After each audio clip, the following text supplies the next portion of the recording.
میاں صاحب کے آنے سے معیشت بہتر ہو جائے گی؟ جی انشاءاللہ۔ کیا یہ بھی پرسیپشن ہے؟ نہیں، یہ بالکل پرسیپشن نہیں ہے، اور یہ نہیں کہ صرف میں ایک مسلم لیگ نون کا یہاں کارکن بیٹھا ہوں اس وجہ سے، میرے خیال میں کہ ایک عام آدمی بھی یہی سوچتا ہے۔ ٹھیک ہے، آج جب آپ کہتے ہیں نا جب یہ ترانہ گاتے ہیں مورا لاؤ، آپ یقین جانیں گے کہ ایک عام آدمی اٹھ کے جھومتا ہے، اور میں سمجھتا ہوں کہ اکثر ایک پرسیپشن ہے کہ مسلم لیگ نون ایک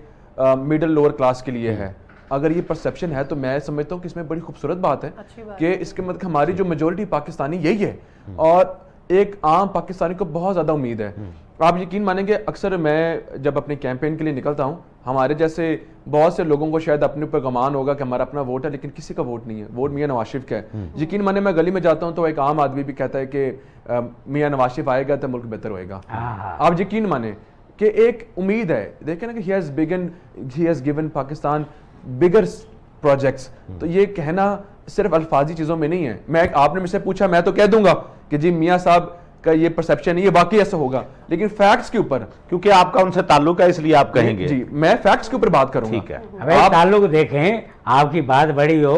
دیکھیں میاں صاحب نے تقریر کی موتیوں کی طرح پروئی تھی، ادب کے پیمانے میں تھی،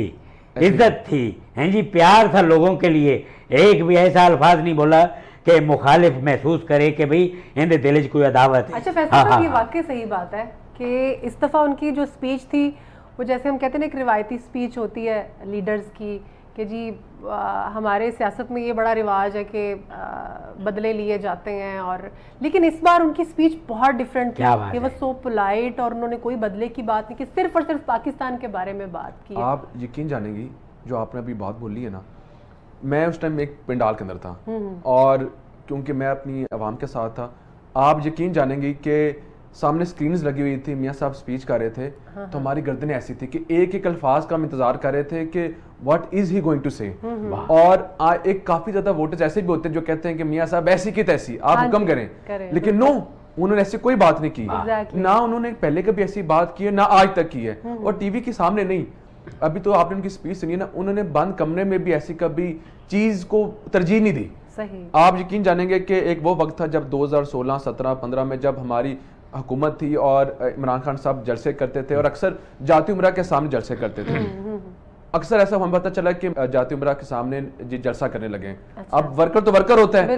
یا پہلی بار میں بات بتانے لگا ہوں، تو میں اور میرے والد صاحب ملک سیف صاحب بیٹھے، ہم نے کہا میاں صاحب اب اجازت دیں، ہم نے جو مرضی ہو جائے ہمارا حلقہ، ہم نے جلسہ نہیں کرنے دینا، ہمیں لگتا ہے کہ انتشار ہوگا، جلسے کا انتشار ہوگا۔ انہوں نے کہا نہیں، آپ نے بالکل نہیں روکنا، وہ کرنا چاہتے ہیں ان کو کریں گے، ان کو کوئی بھی نہیں روکے گا، پولیس کی بھی سیکیورٹی دیں تاکہ ایسا کوئی انتشار نہ ہو۔ شرارتی لوگ بہت ہوتے ہیں، یہ یقین مانے انہوں نے کبھی بھی ایسا نہیں کہا کہ یار گو ہیڈ ود اٹ، نو، مجھے خوشی ہوتی ہے۔ یہ بات ٹھیک تھی کہ جب میاں صاحب آئے ہیں تو ان کا روٹ تھوڑا سا چینج کر کے اڈیالہ جیل کے اوپر سے جہاز کو گھمایا گیا، از اٹ ٹرو؟ یہ یوٹیوبر نے ایسے بنایا، میاں صاحب کا بہت بڑا ظرف ہے۔ تو جناب یہ بات کلیئر کر لیں کہ ایسا کچھ بھی نہیں تھا، نہیں، یہ جو ساری ویڈیوز بنی ہیں، میاں صاحب اتنے بڑے ظرف کے آدمی ہیں، انہوں نے اب جہاز کے اوپر سے بھی گزرتے یہ کرنا تھا۔ وہ دیکھیں کہ اس شخص نے اگر کہنا ہوتا تو اتنا بڑا پلیٹ فارم تھا، پورا پاکستان، آپ ریکارڈ چیک کریں، 4 کروڑ لوگوں نے پورے پاکستان میں یا اوور آل دیکھا ہے، سوشل میڈیا پہ، الیکٹرانک میڈیا پہ، live through telephones, 4 crore لوگوں نے، it's a big number, 40 million, بالکل ٹھیک ہے جی۔ اب ایک بھی وہاں پر شخص چاہتا تو جو مرضی کر دیتا، ٹھیک ہے نا، ایک کیونکہ اس ٹائم لوگ سن رہے تھے، لیکن انہوں نے ایسی کوئی بات نہیں بولی، انہوں نے ترجیح نہیں دی، ٹھیک ہے نا۔